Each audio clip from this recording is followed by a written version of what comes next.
كذبت قوم لوط بالنذر إنا أرسلنا عليهم حاصبا إلا آل لوط نجيناهم بالسحر نعمة من عندنا كذلك نجزي من شكر ولقد أنذرهم بطشتنا فتماروا بالنذر ولقد راودوه عن ضيفه فتمسنا أعينهم فذوقوا عذابي ونذر وَلَقَدْ صَبَّحَهُمْ بُكْرَةً عَذَابٌ مُسْتَقِرٌ فَذُوقُوا عَذَابِي وَنُذُرِ وَلَقَدْ يَسَّرْنَا الْقُرْآنَ لِلذِّكْرِ فَهَلْ مِن مُدَّكِرٍ صدق اللہ مولانا العظیم وصلوا علی الحبیب اللہم صلی علی سیدنا و مولانا محمد وآلہ وصحبہ وعترتہ اجمعین۔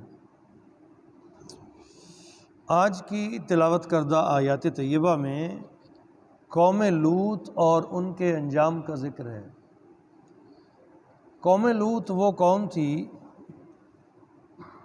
جنہوں نے ایسا طوفان بدتمیزی بپا کیا کہ قدرت کی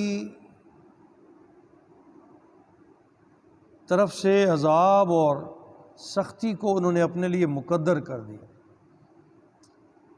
وہ نوخیز بچوں کے ساتھ برائی اور بدفعلی کرتے، باز نہ آتے۔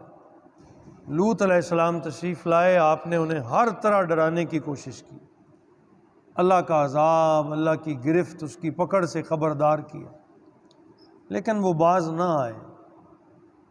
آخر کار اللہ تعالیٰ نے ان کے امتحان کے لیے چند فرشتوں کو نوخیز لڑکوں کی شکل میں بطور مہمان لوط علیہ السلام کے گھر بھیجا۔ جب وہ بچے جو انتہائی نوخیز، خوبصورت اور نوجوان تھے، وہ لوط علیہ السلام کے گھر بطور مہمان آئے تو یہ ساری قوم ان کے دروازے پہ پہنچ گئی اور ہر طرح کوشش کرنے لگی کہ کسی طرح لوط علیہ السلام اپنے یہ مہمان ہمیں دے دیں۔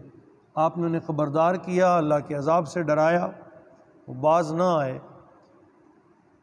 فرشتے بارگاہ مولا میں واپس تشریف لے گئے اور اسی رات سحری کے وقت اللہ کریم نے اپنے نبی کو حکم دیا، تم اپنے اہل و عیال کو لے کر یہ بستی چھوڑ دو، ہم اس بستی پر پتھروں کی بارش کرنے والے ہیں اور کوئی پیچھے مڑ کر نہ دیکھے۔ تو ان بدکاروں اور بدفعلوں پر اللہ کا عذاب نازل ہوا پتھروں کی شکل میں، اور پتھر بھی ایسے جن پر ہر شخص کا نام لکھا ہوا تھا، وہ اسے لگتا اور بوسے کی طرح کر دیتا۔ وہ ذکر کیا گیا، فرمایا ایسی ایسی قومیں بھی ہو گزری لیکن وہ اللہ کریم کے ساتھ مقابلہ نہیں کر پائیں، نتیجتاً وہ اللہ کی عذاب، اس کی گرفت کا شکار ہوئیں۔ قرآن عظیم میں اس کے بیان کرنے کا مقصد یہ ہے کہ ہم آج اس سے سبق حاصل کریں اور مبادہ کہیں اس طرح کی غلطیوں میں نہ پھنس جائیں جو اللہ کی طرف سے شدید عتاب، شدید غصے کا باعث بنے اور ہم بھی اللہ کی گرفت کا شکار ہو جائیں۔ کذبت قوم لوط بالنذر، قوم لوط نے بھی جھٹلایا تھا پیغمبروں کو، ڈرانے والوں کو۔ انا ارسلنا علیہم حاصبا، ہم نے بھیجی ان پر پتھر برسانے والی ہوا۔ حاصباً وہ ہوا جس نے پتھر اٹھائے ہوئے تھے، پتھروں والی ہوا۔ الا آل لوط، سوائے لوط کے گھرانے کے، نجیناہم، ہم نے ان کو بچا لیا، بسحر، سحری کے وقت۔ نعمتا من عندنا، یہ خاص مہربانی تھی ہماری طرف سے کہ اس پوری بستی میں سے صرف وہ جو لوط کو ماننے والے اور ان کی فیملی کے افراد تھے وہ بچے، باقی سب کو عذاب سے دوچار کر دیا گیا۔ کذالک نجزی من شکر، اسی طرح ہم جزا دیتے ہیں جو شکر کرتا ہے۔ یعنی لوط کے گھرانے نے شکر کیا اللہ کے انعامات پر، اس کے فضل پر، اور اپنے آپ کو پاک، صاف اور مطہر رکھا، وہ بچ گئے۔ وَلَقَدْ أَنذَرَهُمْ بَطْشَتَنَا، بے شک ڈرایا تھا انہیں لوط علیہ السلام نے ہماری پکڑ سے، بطشتنا ہماری گرفت، پکڑ۔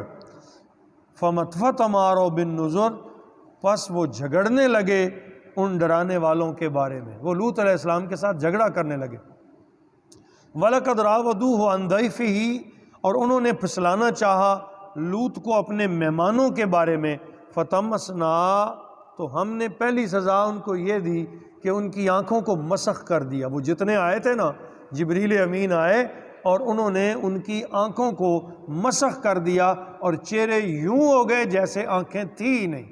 پہلی سزا تو یہ ملی، فَطَمَسْنَا أَعْيُنَهُمْ، تو ہم نے ان کی آنکھوں کا نشان ہی مٹا دیا۔ فَذُوقُوا عَذَابِي وَنُذُرْ، اور کہا ہے بے حیاؤ میرے عذاب اور میرے ڈرانے کا مزہ چکھو، اب میری گرفت کا مزہ چکھو۔ وَلَقَدْ صَبَّحَهُمْ بُكْرَةً، پس صبح سویرے عذاب مستقر، ان پر ٹھہرنے والا عذاب نازل ہو گیا۔ سحری کے وقت صبح شام کو یہ واقعہ ہوا، ان کی آنکھیں چلی گئیں اور نشان مٹ گئے، چہرہ بغیر آنکھوں کے ہو گیا۔ اللہ چاہے تو ایسا کر سکتا ہے۔ سحری کے وقت ان پر عذاب آ گیا جو ٹھہرے ہوئے نازل ہوا، ٹھہرنے والا عذاب، لمبے وقت والا عذاب۔ فذوقوا عذابی ونذر، ہم نے کہا لو اب چکھو میرے عذاب اور میرے ڈرانے کا مزہ۔